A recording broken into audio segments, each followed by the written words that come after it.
Hi, you're watching Let's Make This Dish, and I'm your host, Scott Eric. I'm going to be teaching you in the future how to make some dishes that you don't think you can make, and they're very simple, because I'm a regular guy just like you, and I thought, man, I can't cook. Well, you know what? I can, and you can too, when you're watching Let's Make This Dish. Now, I got a call the other day that some friends were throwing a party, and they asked me if I could make something and bring it over, and I was like, wow, I'm thinking, what can I make? Well, summertime is here. Basil's popping up all over the place, so I'm going to make some fresh basil pesto. Now, you can't just get this out of your garden because I'm going to make a large batch, and what I'm going to do is I'm going to take some as a gift for them also. You can use this on pasta, you can use it on fish, you can use it as a dip for some nice hot crusty bread. But what I did was I went to the local produce place that's right here by my house, and instead of going to the big box, and what they did was they ordered me a pound of fresh basil. So what I need to do is I have everything here that I need to make the pesto with, and I'll be right back. I gotta go get the basil, and then we're gonna make this dish, fresh basil pesto. I finally made it over to Beachside Produce, and what I want to do is I'm going to be using more basil than I would like just for one plant. So I called in advance, and Lee ordered me a pound of basil, so I need to come and pick it up. See what else I can find in there also. Come on. I need to find Lee. There he is. Ah, my pesto. I've got your basil. Okay, thank you. What are you making today? I'm going to a party and I'm going to make some basil pesto. All right. And I need it a lot. And I think I'm going to take some of these tomatoes. Are they in season yet? Yeah, they're just finally coming back around after all the freezes we had and stuff. They should be getting real nice in the next week or two. Okay, thanks. Sure. Okay, I'm back and ready to roll. That was hot out there. Okay. What I want you to see is this is fresh basil. Now, when you're going to make the pesto, first off, let me set the record straight. I'm not in some fancy kitchen. I said this is what I do. I'm a chef. I cook in my own restaurant, Scott's on 5th. So if the kitchen looks a little out of the ordinary for you, this is my workspace, and this is how easy it is. This is why I always harp to you, have everything that you need there, because on any given night, if I don't have it, chaos. And the customers let you know. So same thing at home. You're cooking for your guest or you're cooking for yourself. It's best to have all your ingredients right there. Now for this basil pesto, what I did was I trimmed all the basil. You don't want to use the stem and you don't want to use the flower. Tastes a little bit bitter. So I have my salt, my pepper, my extra virgin olive oil. I use a little white wine. And what I do is a little kitchen tip is when I keep pine nuts around and I toast them, I just toast the whole batch and then I keep it here so I don't have to toast every time I want to do pine nuts. And I have my Parmesan cheese.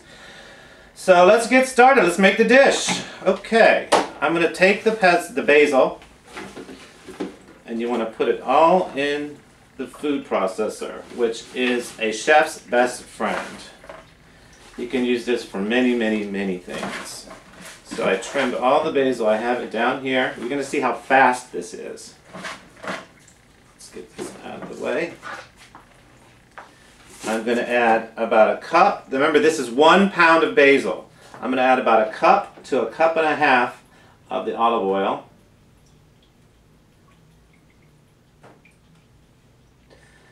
Seems kind of funny. It's just you and me in my kitchen. I have about a tablespoon of salt. Now, I keep a little bit extra here handy because you're going to have to adjust the seasonings just as you would with any dish. This is about 2 teaspoons of black pepper. I say about a tablespoon and a half to 2 tablespoons of pine nuts. Throw in my white wine. We'll have a glass later. And some Parmesan cheese. And this is another kitchen tip. I keep the cheese in like a beverage container because you can just pour out how much you need. And you don't have to unroll the bag and wrap it back up. It's such a big help and quick. So this is about 3/4 of a cup of Parmesan cheese. And let's get started. Pulse it first to get it going, and then you're going to see if you need some more oil.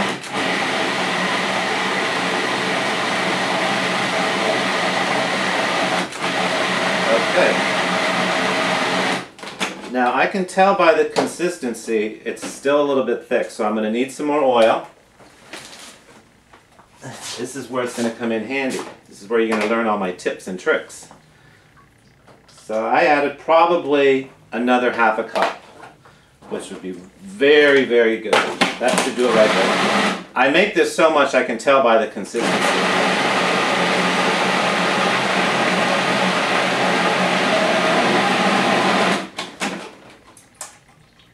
Ah, perfect. Basil pesto. You see how easy? Now, you saw when I was at the produce, the tomatoes are in season. So you can use another thing.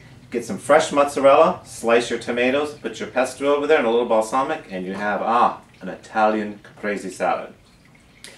So, you just learned how to make pesto. Now, another thing that you can do with this is you can... you see? I messed up. Food processor won't work unless it's turned on.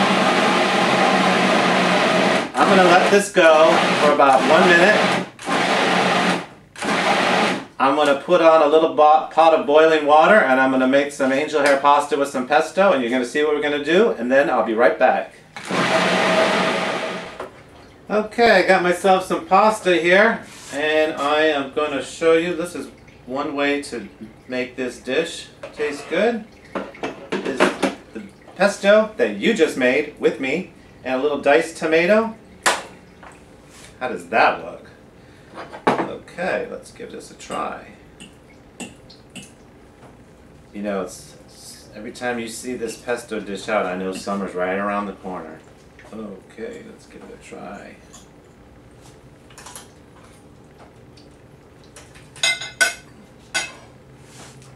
That is so good. You're gonna love it. That and a little glass of wine. I'm ready for the party. I tell you, I made a little jar. You can do this too. Great gift idea. Take a jar of pesto, a loaf of bread, and a bottle of wine, and get the party started. I'm Scott Eric, your host of Let's Make This Dish. And remember, you can find these recipes at www.letsmakethisdish.com, and I'll see you next time.